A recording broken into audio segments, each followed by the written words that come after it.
जितने भी लोग जो मुंह खोलते रहते हैं, ईसाई कसाई, धर्ममंत्री बोलते हैं, जब ये लोग जब धर्ममंत्री चिल्लाते तो देखते हैं मुंह कैसे खुलता है, आंख ऐसे जुबान लगता है कि अभी आके चबा जाएंगे। सरना झंडा को उखाड़ के फेंको, या आप लोगों का झंडा नहीं, आदिवासियों का झंडा नहीं है, मिशन ने दिया, तब किसी का जो मिशन नहीं दिया, तब किसी का जुबान नहीं खुला।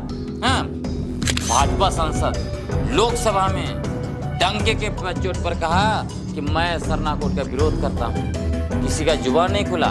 मोहन भागवत रांची में आके डंके के चोट पर कह दिया कि आदिवासी और जय सनातन हिंदू अलग हैं, अलग सरना कोड की जरूरत नहीं है, जो सरना कोड का मांग कर रहा है वो समाज को तोड़ रहा है। बताइए किसने पुतला जलाने का हिम्मत किया? पुतला जलाना दूर, जुबान नहीं खुला। और कुछ लोग,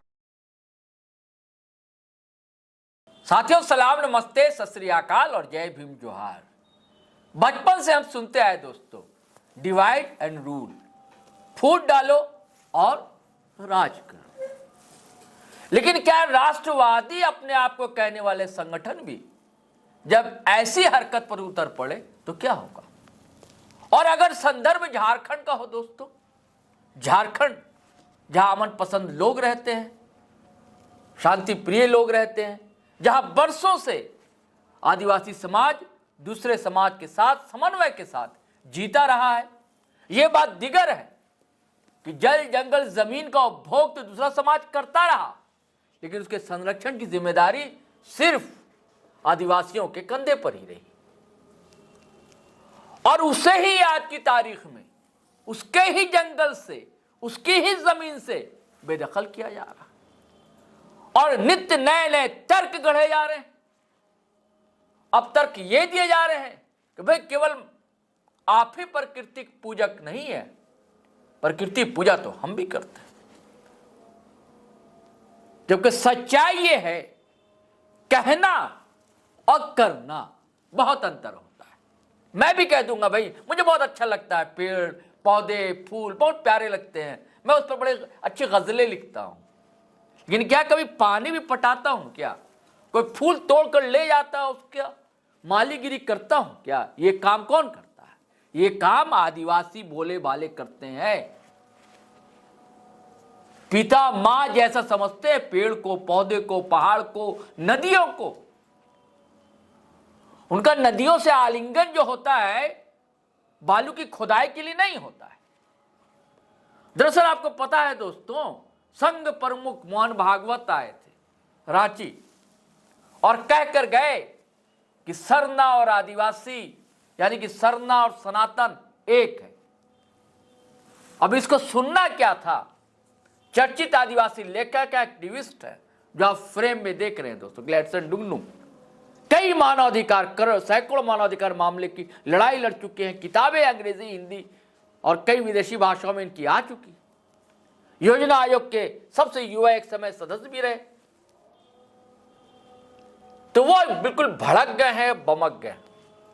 अब इसकी क्या वजह रही है? इसकी वजह एक और ढूंढी जा रही है कि कुछ ऐसे लोग हैं यहां जो उसी पटरी पर दौड़ रहे थे और नारा सरना सरना कर रहे थे। अचानक ब्रेक लग गया हो मानो उनकी गाड़ी पर, और बेचैनी सी है पूरे समाज में। वैसे तो आप कहेंगे तो झारखंड में बेचैनी। ये सब सारे मामले को, मसले को हम समझेंगे दोस्तों ग्लैडसन भाई से। ग्लैडसन भाई स्वागत है आपका। जोहार। आप काहे भड़क गए हैं जी? बहुत ज्यादा बमके हुए आप मोहन भागवत पर, क्या मामला है? देखिए, एक बात तो मैं जरूर यह कहूँगा कि आरएसएस प्रमुख जी मोहन भागवत राष्ट्रवादी संगठन है, मोहन भागवत का रांची आना जी एक तरह से अच्छा ही हुआ। अच्छा, क्योंकि मैं जब लगातार कह रहा था लोगों को कि कुछ लोग आरएसएस और भाजपा का धांगर हैं जो हम आदिवासियों को कभी रूढ़ी प्रथा के नाम पर, कभी सरना ईसाई, कभी डीलिस्टिंग, कभी धर्मांतरण के नाम पर आपस में लड़वा रहे थे। तो लोग जो है कि मेरे ऊपर सवाल कर रहे थे कि आप गलत कह रहे हैं। लेकिन जो बातें मैं कह रहा था जी, अभी दूध का दूध और पानी का पानी हो गया। मोहन भागवत ने सरना आदिवासियों कि धार्मिक अस्तित्व पर तलवार चला दिया। उन्होंने सीधा कह दिया कि आदिवासी और सनातन हिंदू एक ही हैं और सरना पूजा कोई धर्म नहीं है, सिर्फ एक पूजा पद्धति है। तो सीधे सीधे आदिवासियों की जो धार्मिक पहचान जो है उसको खारिज कर दिया, धार्मिक आज़ादी छीन लिया, सीधा कह दिया कि आप सरना नहीं हो, आप जो है कि सनातन हिंदू हो।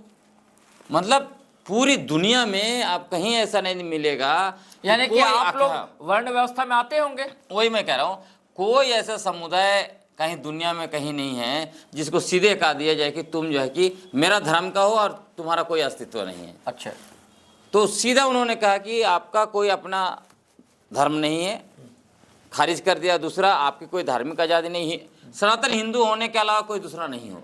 अच्छा। इतना मतलब बड़ा प्रहार उन लोग करके गए।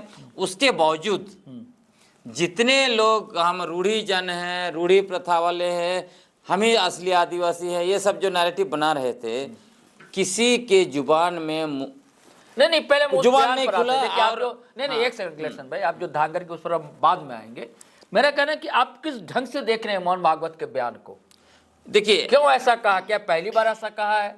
नहीं, पहली बार ऐसा नहीं कहा। पहली इसके बार क्या कारण है? देखिए, पहली बार तो बहुत स्पष्ट है। और झारखंड में आकर हाँ, कहना, बिल्कुल। जो आरएसएस प्रमुख मोहन भागवत ने जो कहा कि आदिवासी और सनातन हिंदू अलग नहीं है, एक ही हैं जी, यह एक तरह से देश के करोड़ों आदिवासियों की धार्मिक आज़ादी को छीनना है, धार्मिक पहचान को मट्टियामेट कर देना, नेस्तनाबूद कर देना है। और सरना अलग धर्म कोड का जो मांग लंबे समय से चल रहा है उस पर तलवार चलाना। और इतना ही नहीं, उन्होंने यहाँ तक कि जो करोड़ों आदिवासी अलग धर्म कॉलम की मांग कर रहे हैं उनको सीधे कह देना कि ये तो समाज तोड़ने वाले लोग हैं। तो ये कोई छोटा मोटा आरोप और छोटा मोटा चीज इन्होंने नहीं किया है। यह मुझे लगता है कि आदिवासी अस्तित्व को मटियामेट करने की कोशिश क्यों की कहा होगा? क्या कारण था ऐसे क्यों कहा, उसको थोड़ा हम आते हैं। देखिए, यह आज की बात नहीं है। आरएसएस जो है विगत 75 वर्षों से आदिवासी पहचान और आदिवासी धार्मिक पहचान, धार्मिक आज़ादी, धार्मिक अस्तित्व पर लगातार प्रहार कर रहा, मट्टियामेट करने के लिए राष्ट्रव्यापी संगठित अभियान चला रहा है। करोड़ों रुपए खर्च किए उन्होंने इस पर। अब ये क्यों खत्म करना चाहता है, क्यों आदिवासी अस्तित्व को मिटाना चाहता? इसका मूल कारण यह है कि आरएसएस प्रमुख जो मोहन भागवत खुद जो है कि उसी आर्य के वंशज हैं जो आर्य यूरेशिया से आए। अब यूरेशिया कहाँ है? यूरोप और एशिया के बीच में जो समतल स्थल है, पशुपालक। इसीलिए आप देखेंगे ये सारे जो है ब्राह्मण सवर्ण लोग जो है कि सब मलाई खाने वाले लोग हैं। तो ये लोग 3500 साल पहले भारत आए और भारत भूमि पर इन्होंने कब्जा किया। ये लोग अतिक्रमणकारी है, जो सुप्रीम कोर्ट का जजमेंट 5 जनवरी 2011 में स्पष्ट है। अच्छा, जस्टिस ज्ञानसुधा मिश्र और जस्टिस कार्जू ने स्पष्ट उसमें कहा है कि सिर्फ 8% आदिवासी ही यहाँ के हैं, बाकी पुरानी बात हुई ना। उसे मैं आपको समझने के लिए बता रहा हूँ। अच्छा, और उसी तरह जब मैकमुलर ने जो भारत का इतिहास लिखा तो उसमें भी इस बात को लिखा कि आर्य जो है वो भारत के बाहर से आए थे। नेहरू ने अपना पुस्तक लिखा डिस्कवरी ऑफ इंडिया, उसमें भी उन्होंने इस बात का जिक्र किया। लेकिन ये लोग निरंतर इस चीज़ को यह बोलकर खारिज कर रहे थे कि मैकमुलर जो है कि अंग्रेज थे, वो हम लोगों को आपस में लड़ाना चाह रहे थे, इसलिए उन्होंने ऐसे इतिहास लिखा। लेकिन विगत कुछ वर्षों के अंदर में 3 डीएनए रिपोर्ट आया जिसे आरएसएस जो है कि एकदम सख्ते में चला गया है। कौन कौन सा डीएनए रिपोर्ट? 2018 में डेविड रिक, अमेरिका के बहुत बड़े डीएनए साइंटिस्ट हैं, उनके नेतृत्व में 92 साइंटिस्टों ने पूरे जो है कि साउथ एशिया में यहाँ के ओरिजिन लोग कौन हैं, कहाँ से लोग आए, इसका रिसर्च किया। अच्छा, अब इसका बड़ा रिपोर्ट उन्होंने 2018 में जारी किया। उस रिपोर्ट में उन्होंने बता दिया कि भारत में कम से कम 65 से 80 हज़ार साल पहले हंटर और गैदरर रहते थे।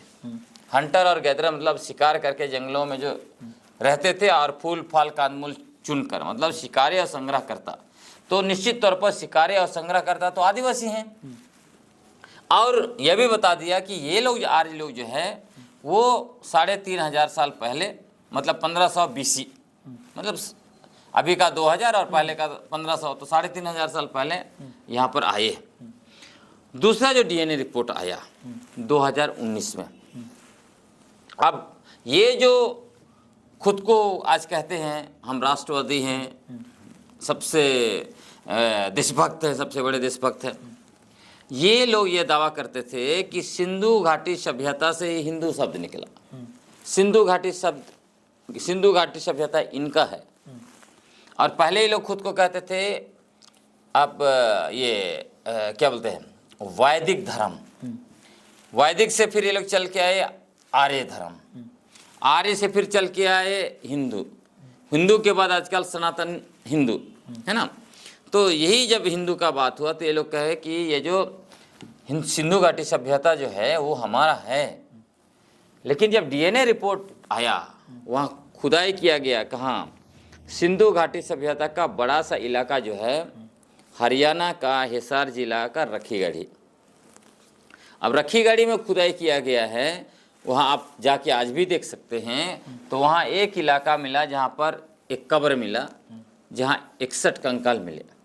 61 में से 3 कंकाल एक परिवार का मिला, जिसमें महिला जो है उसका पुराना, सबसे पुराना कंकाल बताया गया। तो उस कंकाल में आर्यों का नहीं, आपकी बात समझ गया कि बहुत पहले से कंप्लीट कर लेते हैं। आर्यों का DNA R1A1 नहीं मिला, क्या मिला, द्रविड़ियों का मिला। अब ये जो R1A1 जो DNA है उसका ओरिजिन कहाँ मिला है, यूरेशिया में मिला है। अब दूसरी बात, ये लोग कहते हैं कि संस्कृत भाषा जो है उसी में से बाकी भाषा निकले हैं। नहीं, आप विषय अंतर नहीं, विषय अंतर नहीं, उसको कनेक्शन है। अच्छा, क्योंकि ये कहते हैं वो देव भाषा है, तो भारत में जितना भी खुदाई हो रहा है उसमें लिपि जो मिल रहा है संस्कृत भाषा के क्यों नहीं मिल रहे हैं, पाली ज्यादा उसके मिलने चाहिए। तीसरी बात यह है कि जब घोड़ा की बात हुई कि घोड़ा का जो यहाँ पे 8 मिला वो 1000 साल पुराना मिला। अश्व, हाँ। तो ये कह रहे थे कि देखिए हम लोग यहीं के हैं, क्योंकि अश्व का 8 यहाँ पे मिला है। तब पता चला यूरोप में 15,000 साल पुराना घोड़ा का 8 पड़ा हुआ है। तो इस सभी चीज़ों से यह साबित हो गया। और एक DNA साइंटिस्ट बसंत सिंधे जो RSS कैंप से आते हैं, उसने ये जो रखीगढ़ी का रिपोर्ट बदलने की बहुत कोशिश की थी, लेकिन क्योंकि डेविड ट्रिक और दूसरे लोग थे वो तो लिख दिए, पब्लिक हो गया। उसके बाद तीसरा DNA रिपोर्ट आया आपका 2024 में। एक इंडियन साइंटिस्ट ही है जो कैलिफोर्निया यूनिवर्सिटी में है, तो उन्होंने अपने लैब में रिसर्च किया और सबसे बड़ा सैंपल 2700 का उन्होंने, प्रिया मुजरानी, उन्होंने यह बता दिया कि फिर से उसी को रिपीट करके कि भारत में सबसे पहले आदिवासी ही रह रहे थे। अब RSS के लिए प्रॉब्लम हो गया, क्योंकि आपने मैकमिलर का हिस्ट्री तो खारिज किया, ये कह के ये विदेशी थे, अंग्रेज थे। अब DNA रिपोर्ट का आप कैसे खारिज करेंगे? तब इनको ये हुआ कि यदि भारत को हिंदू राष्ट्र बनाना है तो आदिवासियों को वर्ण व्यवस्था के अंदर में डालो। तो ये उसी वर्ण व्यवस्था के अंदर में डालने के लिए कोशिश में लगे हुए हैं। कहते हैं तुम सनातन हिंदू, लेकिन वर्ण व्यवस्था में तो नहीं है ना आदिवासी, बिल्कुल नहीं है आदिवासी। आप उसको 2-3 एग्जाम्पल से समझें। भारत में जो भी वर्ण और जाति व्यवस्था है, सोशियोलॉजी का डेटा बोलता है उसमें 6000 जातियाँ और 25,000 उपजातियाँ हैं। अब उसमें सिर्फ एक ही जाति ब्राह्मण जो है कि पुजारी बनेगा, वेद पढ़ने का अधिकार सिर्फ ब्राह्मण को है। आदिवासियों के बीच में 700 से ज़्यादा समूह है भारत में, सभी का अपना पुजारी है। आप हो के बीच जाइए देवरी मिलेगा, मुंडा के बीच में जाइए आपको पहान मिलेगा, बैगा के बीच जाइए बैगा मिलेगा। तो हर एक कम्युनिटी में है, तो अगर एक रहते तो क्यों अलग से पुजारी होता है? नहीं, देखिए मेरा सवाल ये था कि झारखंड में ही आकर ऐसा क्यों कहा, और इसको लेकर झारखंड के आदिवासियों में जैसा उबाल है वैसा नॉर्थ ईस्ट के आदिवासियों में नहीं है, राजस्थान के आदिवासियों में नहीं है, साउथ के आदिवासियों में नहीं है, ऐसा क्यों? देखिए उनको पता है, उन्होंने सारा जगह लिटमस टेस्ट कर लिया है। अच्छा, उनको पता है कि झारखंड एक ऐसा राज्य है जहां संघर्ष और बलिदान का 250 साल का इतिहास है।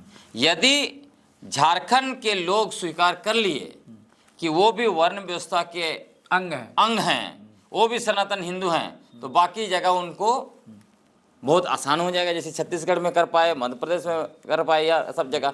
तो आदिवासी पहचान और सरना कोड की जो मूल लड़ाई है वो झारखंड से ही चल रही है। आदिवासी स्वायत्तता की जो लड़ाई है, जल जंगल जमीन पर मालिकाना हक की जो लड़ाई है, सब कुछ झारखंड से ही होती है। और आपको मैं बताता हूँ, ये जो आदिवासी और सरना ये लेकिन देखने में तो आता है ना ग्लेडसन भाई, आप सुन लीजिए। कि कुछ आदिवासी जो है, जो सनातन की जो परंपरा है पूजा पाठ की, वो अपनाते हैं। उसमें हम लोग दिखता आएंगे, है वो। उसमें हम लोग आएंगे, लेकिन पहले उससे पहले भी दो तीन चीज और भी हमें स्पष्ट करना चाहिए।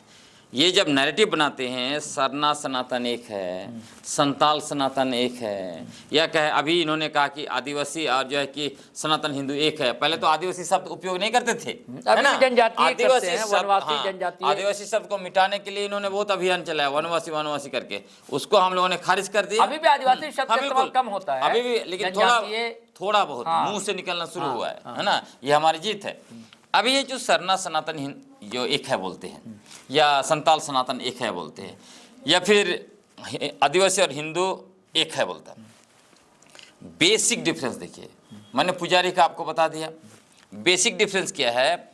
सनातन हिंदू धर्म का मूल आधार वर्ण व्यवस्था है। ये माना जाता है कि सनातन हिंदू धर्म के लोग ब्रह्मा के मुख से अलग अलग है, अलग अलग पैदा हुए, लेकिन उनको ब्रह्मा ने ब्राह्मणों को मुख से पैदा किया तो श्रेष्ठ है, क्षत्रियों को अपना बाजू से पैदा किया तो वो ताकतवर है, सेना वाले हैं, वैश्यों को अपना जंग से पैदा किया तो व्यापार में गए, और शूद्र को अपना पैर से पैदा किया तो वो लोग साफ सुथरा सेवा कार्य में गए हैं। तो भगवान ने अपने 5 अलग अलग अंग से सनातन हिंदुओं को पैदा किया। हम आदिवासी लोग होमोसेपियन के वंशज हैं, प्राकृतिक रूप से पैदा हुए हैं, तो ये कैसे हुए बताइए? बेसिक डिफरेंस है ना। अगर हम लोग एक होते तो ब्रह्मा हम लोग को भी तो अपना कोई अंग से पैदा करता, तो हम लोग को तो पैदा नहीं। ऐसी अवधारणा है, अवधारणा नहीं, आप वही चल ही रहा है। इसीलिए ब्राह्मण लोग कहते हैं हम श्रेष्ठ हैं, क्योंकि भगवान ने हमें अपना मुख से पैदा किया, तो मुख से पैदा हुए तो हम खुद ही देवता हैं बोलते हैं। अभी आपने बहुत बड़ा बड़ा जो अभी अब देख सकते हैं, आज भी एक अच्छा, केवल क्या इसके पीछे आपको बताता यही एक हूं, वर्ण नहीं, इसके पीछे क्या यही कारण है कि वर्ण व्यवस्था में शामिल करना, या उसके पीछे कारण वो भी मिनरल्स झारखंड के सब कुछ है। उसके बाद और भी थोड़ा डिफरेंस देख लीजिए। ये जब कहते हैं सरना सनातन एक है, पूजा पद्धति देख लीजिए। शुद्धिकरण, सनातन धर्म में शुद्धिकरण होता है गंगा जल से। इधर जो है शुद्धिकरण होता है मुर्गा का खून से। उधर जो है बलि देते हैं, भैंस का बलि देते हैं, आपका पठा का बलि देते हैं, है ना? इधर मुर्गा का बलि देते हैं, हड़िया चढ़ाते हैं। क्या देश में कोई मंदिर है जहाँ पर हड़िया चढ़ाया जाता है और मुर्गे की बलि दी जाती है? अगर एक है तो कहीं तो मिलना चाहिए ना भाई। जहाँ पे जो है कि लाखों मंदिर हैं, तो कोई एक मंदिर में तो चढ़ना चाहिए। तो ये सब चीजें जो है कि सिर्फ थोथलेबाजी। उसका कारण ये भी है ना ग्लेडसन भाई, एक तो मिनरल्स वगैरह कहा, राजनीति भी हो सकती है बिल्कुल। और एक का और कारण है कि देखिए वनवासी कल्याण आश्रम इस क्षेत्र में वर्षों से काम कर रहा है, विकास भारती काम कर रहे हैं, वर्षों से कर रहा है ना। और जैसे कई अभी नई नई नेत्रियां जो सामने आई, जैसे निशा उरांव अधिकारी हैं, लेकिन फुल टाइम राजनीतिक नहीं है, लेकिन राजनीतिक बयानबाजियां लगातार दे रही हैं, आपको भी टारगेट करती रहती हैं।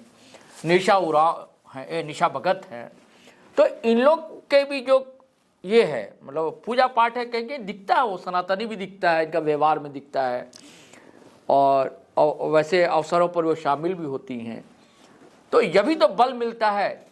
देखिए ऐसी बातें कही, सिंपल सा बात है, संविधान ने सभी को धार्मिक आजादी देकर रखा। ठीक है, यह एक एक व्यक्ति का मौलिक अधिकार। ठीक है, कोई भी किसी भी धर्म को मान सकता है, उसमें कोई दिक्कत नहीं। सही। और 1931 का जनगणना आप देख लीजिए, 1931 का जनगणना में स्पष्ट लिखा हुआ है, खासकर झारखंड के मूल आदिवासी समुदाय जो बड़े समुदाय हैं, जैसे आपका उरांव हो गया, संताल हो गया, हो गया, खड़िया हो गया, मुंडा हो गया, ये सबको दिखाया गया है। उसमें 3 तरह का जगह पे वो लोग गए हैं।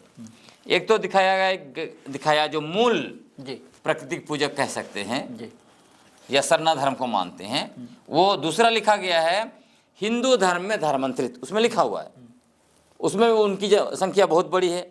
उसके बाद ईसाई धर्म में धर्मांतरित, उनकी संख्या उसमें से कम है। अभी भी देखिएगा, यदि आंकड़ा आपको देखना है देश के स्तर पर, तो देश का 89% आदिवासी हिंदू धर्म को मानता है।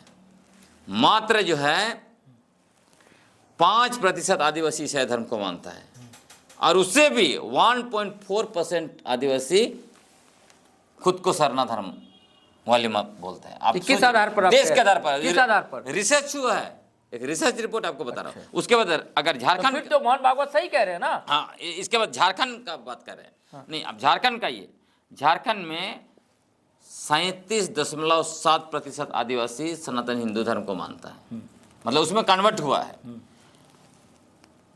15.5% आदिवासी ईसाई धर्म को मानता है, और 44.2% आदिवासी सरना धर्म को मानता है।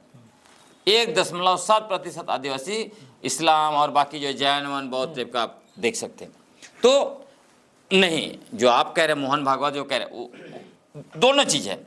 एक तो है, आप ही डाटा बता रहे हैं। डाटा मैं बता रहा हूं, लेकिन देश का भी बताया आपने, झारखंड का भी बताया आपने। मोहन भागवत का कहना एक धर्म का अस्तित्व को ही नकारना है। जब 44.2% आदिवासी सरना लिख रहा है, तो आप उसको कैसे नकार सकते हैं?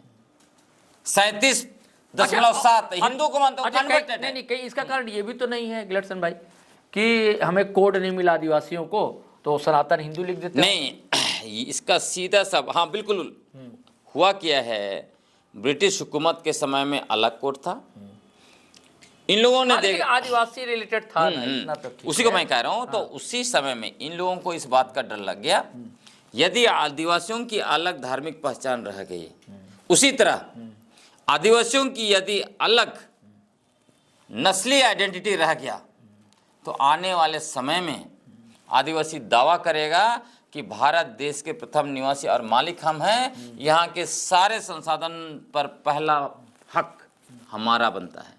ये सुप्रीम कोर्ट का भी वर्डिक्ट है एक।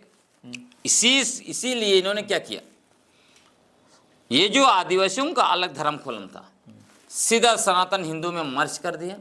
दूसरा, जो संविधान का अनुच्छेद 13(5) में आदिवासी और एबोरिजिनल सब था, उसको सीधा वहां से खारिज करते हुए जनजाति। और देखिए, शेड्यूल्ड ट्राइब अंग्रेजी में लिखता है, उसका हिंदी ट्रांसलेशन क्या होना चाहिए? अनुसूचित जन होना चाहिए। उसमें जाति क्यों घुसा दिया? ये पूरा षड्यंत्र था कि आदिवासी को जब तक वर्ण और जाति व्यवस्था में नहीं घुसाएंगे, तब तक भारत को हिंदू राष्ट्र नहीं बना सकते हैं, आर्य लोग भारत पर दावेदारी नहीं कर सकता है। आपकी बात ये समझ में आ रही है कि जो नागर सभ्यता है वो अलग नस्ल है और आदिवासी एक अलग नस्ल। बिल्कुल बिल्कुल बिल्कुल बिल्कुल, यही है ना? बिल्कुल अलग है। आदिवासी एक नस्लीय समुदाय है, सांस्कृतिक समुदाय है और भाषाई समुदाय है। पूरी दुनिया में आदिवासी पहचान इसी के रूप में बनाई गई है। और आपको मैं कहता हूं, इसीलिए ना आरएसएस ने पूरे अपने धांगरों को लगाया। फिर आप धांगर पर आ गए। आप सुन लीजिए, कायक लोग यह बोल रहे थे कि मोहन भागवत जिनके साथ बैठे वो आदिवासी समाज के लोग थे। निशावराव भी गए थे मिलने। वैसे बोलते हैं, आदिवासी कुछ थिंक टैंक थे, बुद्धिजीवी थे। मैं बोलता हूं, उस कैंपस में जहां भी हुआ कार्यक्रम, उस हॉल में जितने भी लोग बैठे थे, सारे के सारे आरएसएस और भाजपा के धंगर थे। आपको मैं बताता हूं, सबसे ज्यादा संख्या किसकी थी? बीजेपी का एसटी मोर्चा, उसके बाद जन सुरक्षा मंच, उसके बाद रूढ़ी जन समन्वय समिति, उसके बाद रूढ़ी सुरक्षा मंच। ये सब किसके हैं? सारे आरएसएस के धांगर है ना। और मैं आपको बोलता हूं, आप इमेजिन कीजिए, आप मान लीजिए कि एक समुदाय का प्रतिनिधित्व करते हैं, कोई बाहर से आया है, नागपुर से, गैर आदिवासी आर्य का वंशज, जो 3,500 साल पहले खुद विदेशी है, उनके पुरखे तो विदेशी थे ना, भले वो यहाँ पैदा हुए। अब वो जो है कि आपका अस्तित्व का नकार रहा है, और आप आवाज नहीं उठाएंगे भाई साहब, आपका मुंह नहीं खुलेगा, और हम आदिवासी समाज के बुद्धिजीवी मान लेंगे। ये सारे के सारे धांगर, इसलिए मैंने पहले भी आपके शो में कहा, ये सारे गैंग वही लोग हैं जब 2016 में रघुवर दास ने पवित्र शरणस्थल देसावली और जयरथान को लैंड बैंक में डालकर पूंजीपतियों के लिए सुरक्षित किया, तो इन लोगों का जुबान नहीं खुला। ये लोग कंबल ओढ़ के घी पी रहे थे। ये लोग वही लोग हैं जब गणेश राम भगत भाजपा नेता, मंत्री भी रहे और जनजातीय सुरक्षा मंच के राष्ट्रीय अध्यक्ष, अनगढ़ा में आके कहा सरना झंडा को उखाड़ के फेंको, या आप लोगों का झंडा नहीं है, आदिवासियों का झंडा नहीं है, मिशन ने दिया। तब किसी का जो मिशन नहीं दिया, तब किसी का जुबान नहीं खुला। हाँ, भाजपा सांसद लोकसभा में डंके के चोट पर कहा कि मैं सरना कोड का विरोध करता हूं, किसी का जुबान नहीं खुला। मोहन भागवत रांची में आकर डंके के चोट पर कह दिया कि आदिवासी और जय सनातन हिंदू अलग हैं, अलग सरना कोड की जरूरत नहीं है। जो सरना कोड का मांग कर रहा है वो समाज को तोड़ रहा है। बताइए किसने पुतला जलाने की हिम्मत किया? पुतला जलाना दूर, जुबान नहीं खुला। और कुछ लोग, अच्छा, आपको क्या लग रहा है कि निशा भगत सुन खुलकर विरोध कर पा रही हैं? आप सुन लीजिए, कोई विरोध नहीं कर रहा है। अच्छा। आपको मैं बताता हूं, रांची में जितने भी लोग जो मुंह खोलते रहते हैं, ईसाई कसाई, धारमंत्री बोलते हैं, जब ये लोग जब धारमंत्री चिल्लाते तो देखते हैं मुंह कैसे खुलता है, आंख ऐसे, जुबान लगता है कि अभी आके चबा जाएंगे। इतना नफरत ईसाई मिशनरियों के खिलाफ, इतना नफरत ईसाई धर्म को मानने वाले आदिवासियों के खिलाफ। वो नफरत क्यों नहीं देखा जब आपका अस्तित्व को मिटाने का मोहन भागवत ने बात किया? इसका मतलब ये सारे लोग, आप लोग धांगा रहे तभी ना। और हालांकि वहां पूरब साइड में जमशेदपुर में कम से कम उन लोग अपना इज्जत बचा लिया। सेंगेल अभियान ने पुतला जलाया, आदिवासी छत्र संघ ने भी पुतला जलाया, और यहाँ पुतला जलाना तो दूर, हर बात पर ये लोग प्रेस कॉन्फ्रेंस करने वाले लोग कहाँ चले गए? कोई एक प्रेस कॉन्फ्रेंस हुआ मोहन भागवत के खिलाफ? नहीं। एक दो थोड़ा बहुत इधर उधर बोले, और कुछ लोग तो बोले, तब भी मैं सुना कुछ लोग बोले, लेकिन जुबान से मोहन भागवत का नाम नहीं निकला। आदरणीय, सम्मानीय, वाह, मतलब आपका अस्तित्व को मिटा रहा है और आप आदरणीय सम्मानीय दे रहे हैं उनको, हैं कह के संबोधित करते हैं, पूजनीय। ना पुतला दहन, ना प्रेस कॉन्फ्रेंस, ना कुछ। इसीलिए मैंने कहा ये सारे, तो आपका संगठन भी तो लापता रहा। आपको मैं बताता हूं, ये सारे के सारे आरएसएस के धांगर हैं। खुद इन लोगों ने साबित कर दिया। इनको सरना धर्म से, सरना कोट से, सरना स्थल से, सरना झंडा से या सरना आदिवासी से कोई लेना देना नहीं है। इनको सिर्फ अपने निजी आर्थिक और राजनीतिक हितों को साधना है। ये लोग सिर्फ और सिर्फ पद और पैसा के लिए जो है वो समाज में रूढ़ीजन के नाम पर, सरनाईसाई के नाम पर, धर्मांतरण के नाम पर, डिलिस्टिंग के नाम पर नफरत फैलाते हैं। एक आखिरी सवाल है गिलेक्सन भाई, वो ये है कि आप मिशन से जुड़े हुए हैं, क्रिश्चियनिटी आपकी आस्था है, कहा जाता है ऐसा, और इस कारण से आप ज़्यादा मुखर रहते हैं, ये कारण है क्या? नहीं, बिल्कुल नहीं कारण है। अच्छा, ये कारण रहता तो जब इस देश में ब्रिटिश नहीं आए थे, यूरोपियन इस देश में तो लेके आए, मतलब खासकर हमारा जो झारखंड में यूरोपियन लेके आए ईसाई धर्म को। हाँ, उससे पहले जितने भी हमारे पुरखे लड़े, क्यों लड़े? तो ऐसा कुछ भी नहीं है। इसलिए आप इन लोगों पर अटैक करते हैं, आप धांगर अगर वो कहता नहीं, मैं तो आपको कहा कि मैं धांगर ऐसे ही बोलता, मैंने तो दिखाया भी। जब लोग हमको बोलने लगे, टारगेट करने लगे, मैंने दिखाया कि 2003 में जब झारखंड में माननीय बाबूलाल मरांडी जी की सरकार थी, केंद्र में स्वर्गीय अटल बिहारी वाजपेयी की सरकार थी, उसी समय में तो संविधान आदेश 2003 जारी किया गया और उसमें स्पष्ट क्या हुआ, धांगर उड़ा। तो मैंने कहा कि सबसे पहले ये लोग डिलिस्टिंग बोलता है, इनको तो पहले वहां से अपना नाम कटवाना चाहिए। वहां पे नाम नहीं कटवा पा रहे और हम पर हमला करते, मेरे ऊपर हमला करके आप क्या करेंगे? और मैंने तो मैंने क्या, ये खुद ही साबित कर दिए ये लोग खुद जो है कि आरएसएस के धांगर है ना। नहीं, आपका भी जो संगठन है, आपका भी कई संगठन है, आपका आदिवासी क्षेत्रीय परिषद और भी संगठन है, आपके संगठन का भी बयान नहीं आया, प्रेस कॉन्फ्रेंस नहीं दिखी, प्रदर्शन नहीं दिखा। हम लोग देखना चाहते थे। हाँ। हर मसले पर ये लोग जो इतनी बड़ी मुंह खोलते हैं, नाक ये सब दिखाते हैं, प्रेस कॉन्फ्रेंस, तो हम लोग देखना चाहते थे क्या ये लोग का क्या है, क्या सचमुच में ये लोग धांगर हैं, कुछ बोल भी पाएंगे। तो इसलिए देखा हमने तो, लेकिन प्रेस कॉन्फ्रेंस हम ना भी करें। यानी कि आप मानते हैं कि निशा उरांव, निशा भगत समेत जितने लोग हैं जो बड़ा मुखर रहते हैं, सब यानी कि धांगरी सारे के सारे। और अभी आप देख लीजिए, अब जिनका नाम ले रहे हैं पंचायत विभाग के डायरेक्टर, अभी अभी तो नहीं है ना, थी। हाँ अभी हम लोगों ने ज्यूरी मॉडल क्रिएट कर दिया। अरे हाँ, मैं सवाल भूल रहा था, अब दिमाग ये में था ज्यूरी सवाल। मॉडल जो है पूरे झारखंड का पारंपरिक स्वशासन व्यवस्था का मॉडल बन गया। अब इनका जो है तथाकथित रूढ़ी जन समन्वय समिति उसका विरोध करने का निर्णय लिया है। क्यों कर रहा है? मुझे तो हंसी आती है। और वो लोग कह रहे हैं ये पारंपरिक नहीं है। अब मैं सोचता हूँ उसमें जितने भी लोग बैठे होंगे निर्णय लेने के लिए, उनको तो सबसे पहले निशा मैडम को पूछना चाहिए वो पारंपरिक है क्या, वो रूढ़ीजन है क्या? खुद अपना समाज छोड़ के, समुदाय छोड़ के भागी है और उसके नेतृत्व में हाँ, और उनका एक बात और कहना, उनका कहना है कि जो मांझी प्रज्ञात वगैरह कहा जाता है, उनकी राय पर वो उन्होंने एक पॉइंट डाला था उसमें, संघ का उसमें कोई ये नहीं है, राय नहीं है। बिल्कुल संघ का ही राय है। ये आरोग्य भवन गई थी, उसके बाद जाके वहां पर आया था, कोई ये नहीं करेगा। उसके बाद मैं ये कहता हूँ, मैंने पिछला वीडियो में भी आपको कहा, पिछला शो में, कि झारखंड में कोई भी अपने आप को रूढ़ी जन आदिवासी या रूढ़ी प्रथा वाले कहने के लायक नहीं है, क्योंकि कोई भी काबिल जीवन नहीं जी रहा है।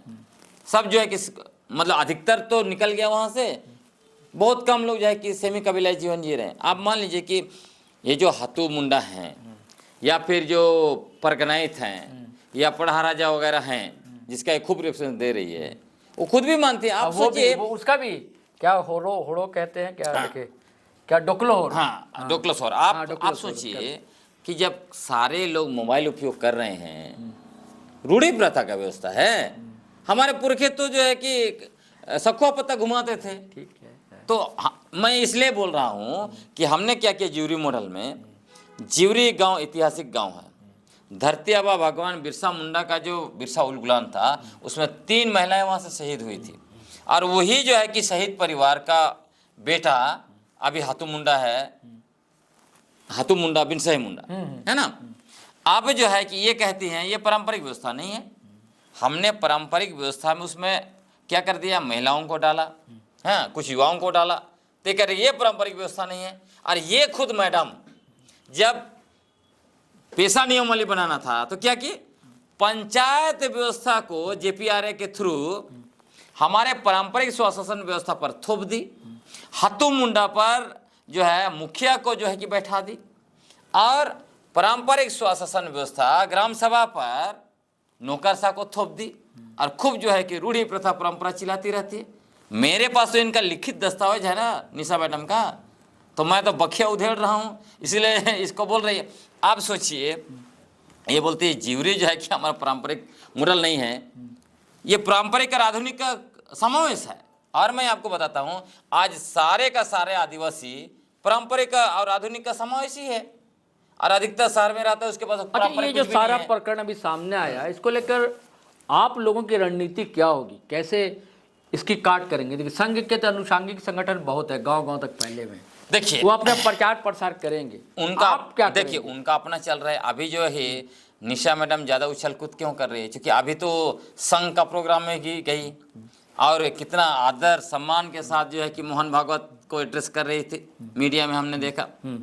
तो जो सरना अस्तित्व को खारिज कर रहा है, उसको निशा मैडम इतना मान आदर दे रही है, तो आप समझिए कि ये क्या सरना आदिवासियों का हितैषी है निशा उरांव? बिल्कुल नहीं है। इनको सिर्फ और सिर्फ 29 में चुनाव लड़ना है। अब इनको ये देखिए, निशा मैडम जो है वो हवा में है, नीचे उनका कोई बेस नहीं है। अब इनको लगता है कि जो हमारा पारंपरिक ग्राम सभा वगैरह है, पारंपरिक अगुआ हैं, उनके साथ घूमेंगे तो बीजेपी खुश हो जाएगी और टिकट दे देगी 2029 में। लेकिन इनको क्या पता, इनका कहीं कोई बेस ही नहीं है। और हमारा क्या है, मेरा वो सवाल नहीं, मेरा सवाल है कि आपकी रणनीति क्या होगी? आपको मैं बता रहा हूँ। हाँ। वो हम लोग को निशाना क्यों बनाती है, क्योंकि आज हमारा गांव में, हम डायरेक्ट गांव में है ना। हाँ, आप ग्राम सभा का गठन कर रहे हैं, आप हर जगह पे जो है कि काम चल रहा है। पारंपरिक ग्राम सभा समन्वय समिति हमारा बन गया, लगभग 200 जो है कि पारंपरिक ग्राम सभा उसमें जुड़ गए पूरे राज्य के, और हर जगह पे डिमांड हो रहा है, रोज दिन हम लोग काम कर रहे हैं। तो इसमें जो है कि कहीं भी आरएसएस टिकने वाला नहीं है। इनको लगा था कि पारंपरिक स्वशासन व्यवस्था को दिखा देंगे तो बीजेपी खुश हो जाएगी, इसी बहाने अनुसूचित क्षेत्र में हम घुस जाएंगे बोल के इनको भी टिकट दे देगी। ये नहीं, अब चूंकि इन्होंने क्या किया ना, इन्होंने गलत नंबर डायल कर दिया। निशा मैडम ने खुद ही फर्जीवाड़ा की हम पकड़ लिए। अब खड़िया महाडोकलो जो है वही तय करता है डोकलो से और कौन कौन जो होगा। अब 4 ऐसे लोग को दिखाया है, 4 ऐसे लोग को दिखाया है जिसमें एक महिला जो खुद देवी लिखती है और बाकी लोग ना अपनी भाषा जानते हैं, कुछ नहीं जानते हैं, उनको डोकलो सोहर दिखा रही है। उसी तरह मुंडा में एक को दिखा रही है ये मरंगोम के हैं। तो जो पद होता नहीं है, हाँ ये दिसुमगोम के, हाँ दिसुमगोम के, तो एक व्यक्ति को दिखा रही है दिसुमगोम के। भाई मुंडा व्यवस्था, पारंपरिक व्यवस्था में दिसुमगोम को होता नहीं है। 2 लोग को दिखा रही है ग्राम प्रधान, वो भी व्यवस्था नहीं होता है। तो ये जो है कि फर्जीवाड़ा करके जो काम कर रही थी उस सब कुछ जो है कि हम पकड़ लिए, इसीलिए अभी जो कि उछल कूद कर रहे हैं। लेकिन मैं आपको कहना चाहता हूँ, हम बस आखिर में ये कहना चाहते हैं कि आरएसएस प्रमुख मोहन भागवत ने आदिवासी पहचान को मिटामिट करने की जो कोशिश की है, सरना अस्तित्व को नकारा है, आदिवासियों की धार्मिक आज़ादी को जो है कि छीनने की कोशिश की है और सबको सनातन हिंदू घोषित करने की कोशिश की है। ये उल्टा दांव पड़ेगा। पूरे झारखंड में आदिवासी लोग अंदर अंदर विरोध कर रहे हैं और विरोध करेंगे। इसका आपको आने वाले समय में बड़े पैमाने पर वो चीज़ इन लोगों को झेलना पड़ेगा। जी साथियों, ग्लेडसन टुडू का कहना है कि मोहन भागवत हो, चाहे निशा उरांव हो, निशा भगत हो, चाहे जनजाति सुरक्षा मंच हो, चाहे वनवासी कल्याण आशय से जितने लोग हैं जो इस वैचारिकी सरणी पर सवार हैं, उन सबको मुंह तोड़ जवाब झारखंड का आदिवासी देगा, ये इनका कहना है। शुक्रिया भाई ग्लेडसन भाई।